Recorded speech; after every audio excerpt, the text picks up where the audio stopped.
Now then guys, welcome back to another Let's Talk Cars. So this video has been a planned one for a while, we've just been getting around to it, waiting for Tom to have some time off and myself.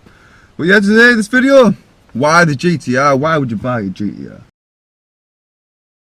Why? I don't know, mate, it's a bit of a weird one really. I've never really liked them. I've always sort of seen them and thought, Toss's car, you know, like why would you have one of them? Like, oh, other cars are better and stuff. But I don't know, I went down to buy it. Well, I went out to sell my RS6, which I had previously. That was like 740 horse.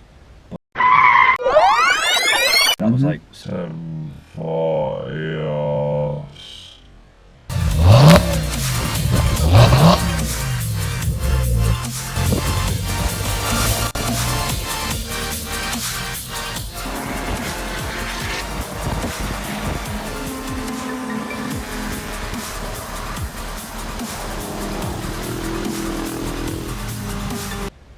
And I got the gearbox. Yep, we heard about that. Yeah, good one. But drove down, went to part exchange it, and I was just going to get some money for it, or maybe have a look at something else. And this was parked in the car park just outside. So I saw it, thought, it's all right. I like that. Had a bit of a wander around. The guy come out and he was like, "Oh, do you want to do you want to have a test drive of that?" I was like, "No, because then I'll want it. So fucking no chance. No. Let's just take my car away from me. Give me some money." And that's me done. And he was like, "Well, I'll tell you what then." He said, there's a company card, go fill it up with fuel. He said, "If you want it, I'll sort the paperwork out. If not, you've had to run out in the GTR." I was like, "Nah, because I'll want it." And he was like, "Go on." So anyway, he gives me the card, off I went, you know, warmed it up, thought, right, okay, give it some stick. I thought, I need this car. This car needs to be in my life. Honestly, like everyone goes around and says they're all electronic and it takes away from the driver and stuff, but I don't know, I think they're epic. I've never had a car like it. Been out in it now, mate, and yeah, I can't complain. Like it brings your heart out your ass, doesn't it really? It's just a good driver's car. I don't know why people say they're not. Like, I really enjoy just fucking ragging it about.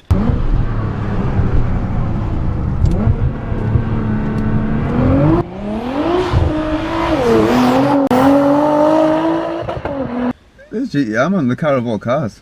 I don't know, it's weird. Cars, I mean, it's not as torquey as my RS was, and I do miss the overall comfort factor, because I think sometimes it's a bit like shaky and the gearbox makes noise and the automatic gears don't really know what they're doing sometimes. And it's like up and down and stuff. But for what it is, which is basically a supercar, it's a good crossover. I mean, people say they're not a supercar, by the way, but I would definitely put them in there with that. I'd put them in supercar, yeah, because I mean, what else do you buy that's this power? Yeah, I mean, even standing out of the box and only what, 500 horsepower. The new ones are up to 600.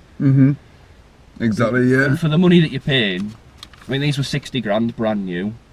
Yeah, exactly, 60 grand. Compared to cars that it keeps up with as well, that are like 150, you can even say some £300,000 cars, and it keeps up with them.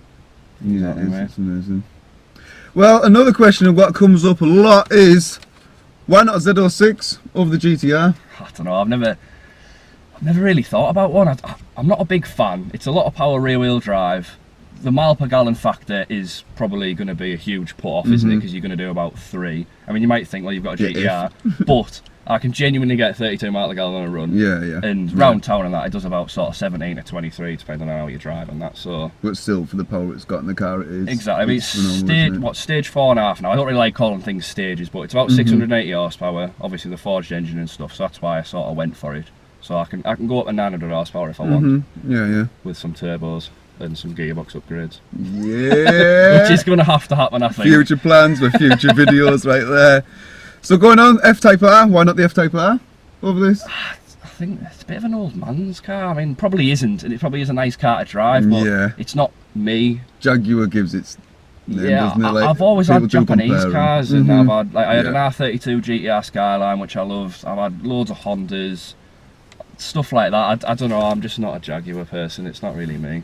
Did you think about the Audi R8? I did think about an R8. I fancied a V10 at one point, but so much money. I mean, you're talking like 50 plus for sort of like an average one, and then 60 plus for a good one.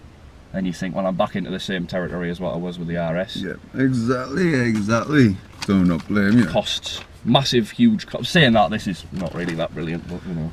No, but like you say, like on an average run, you can get the 30 yeah, odds, it's, do you know what I mean? it's everything else, isn't it? So. Yeah, man. Actually, you know what? Getting onto maintenance costs. Come on, tyres. How much do these cost you? Right, tyres. It depends what you go for. The standard REO Potenzas, you're looking at 1,500 quid for a set of tyres, which is astronomical because the way they're set up, they've got loads of towing and they're quite cambered, so they literally scrub the inner edge off so in about going 3,000-4,000 miles, and you're looking at that, which is horrendous. And the way you drive. And the way I drive, I mean, I'm good. They all the rules.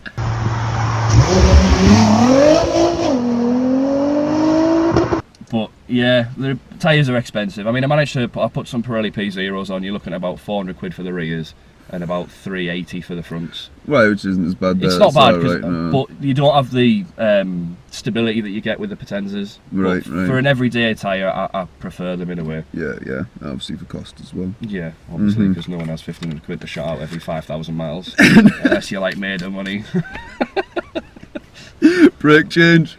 Brakes are a bit of a sticky one. They're quite expensive, really. I mean, to buy the Nissan stuff, I mean, the receipt I had for this when I bought it, he did brakes and tyres all round in January of last year at Nissan, and it was £4,500. So I mean, you're looking at around, I think, about sort of 600 quid a disc for the front. Something to keep in mind when you're buying one, isn't it? Really, to test the brakes, I think. Definitely, they eat brakes because it's a heavy car, and obviously people drive them fast, so brakes is a big thing to look out for. When you're buying it. Huge cost second hand. Yeah, a bit. Servicing. How often? How often? Well, it depends on the year. If it's a 2011 plus, it's every year. If it's a 2009, 2010, it's every 6 months. Is it right? Depending how you feel. I like servicing cars a lot because I'm that kind of person, so I sort of change my oil quite frequently. So I mean, I do this interim anyway, and it's every 6,000 miles, 6 months. And it's not bad. I mean, just a normal oil and filter, I think you're looking at around the 220 mark for a service, which isn't considered too bad. Yeah. But that's obviously to get your stamp in the book, and then when you want to sell it, everyone's going to look at it and say, "Oh, look, it's been done by a professional." So yeah, every time. Fair enough with that. What else is a running car? I've not really had any other. I mean, I've only had it since October, so I've only done one service in it. I mean, I've done it myself a couple of times. Have you? Because I'm that way inclined. Yeah. You just want to get your hands dirty and get in there and do it. I like knowing my cars, mate. I don't like. I hate jumping in and then just not knowing anything about it. So I mean, straight away, oil and filter, give it a good scan round, take the inlet off, have a look round. Right, I know where that goes. It's the thing with these cars. I don't think you can get one and not know anything about it. Can you? You need to know something about these cars. You've got to know about the car. Like having. Well, I suppose people who buy these probably don't know about cars. But I just can't do it. I like to know in depth and how things work. I mean, I did so much research on these before I bought one about like common faults and where things go and like costs and everything. Which I think you really need to do with buying one second hand. You really do need to look into all the sort of faults and what things are going to cost. Because you can buy the car, you can finance is wonderful, but it's paid for everything else after that, isn't it? So, like a lot of people say, you can buy the car, but can you own the car? That's the kicker, really. Right, so remaps. Let's talk about remaps figures. Remaps, right, well, you've got all your tuners like Severn Valley and Litchfield. They all do like stage packages, which I hate calling it that, but you have like stage 1, which I think is like 570-ish. That's just a remap straight out the box. Right. And then you've got like, it goes on from there. You get like exhausts, and then you've got injectors and fuel pumps and all that. It goes on and on.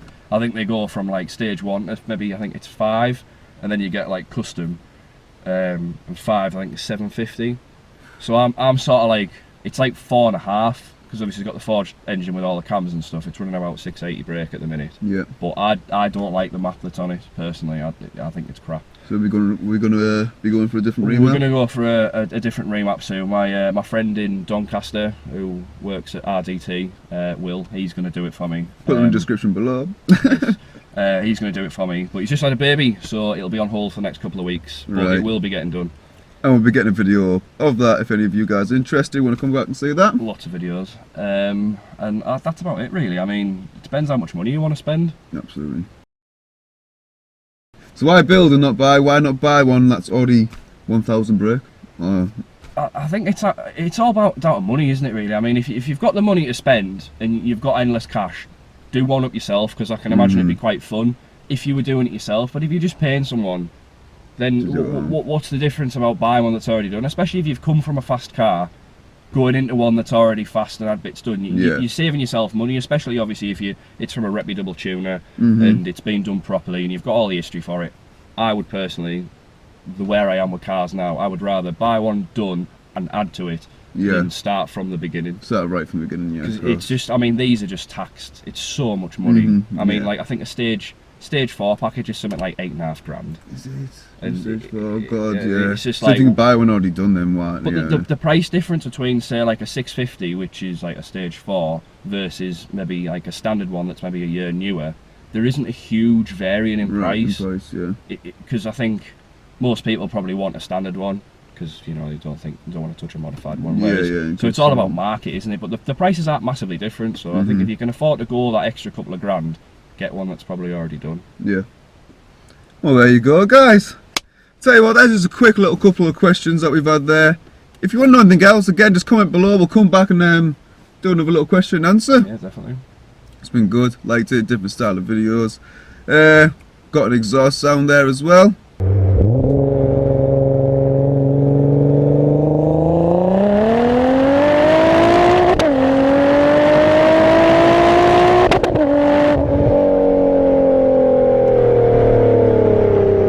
That was very, very nice, wasn't it? I enjoyed that. But yeah, anyway, guys, look, till next time.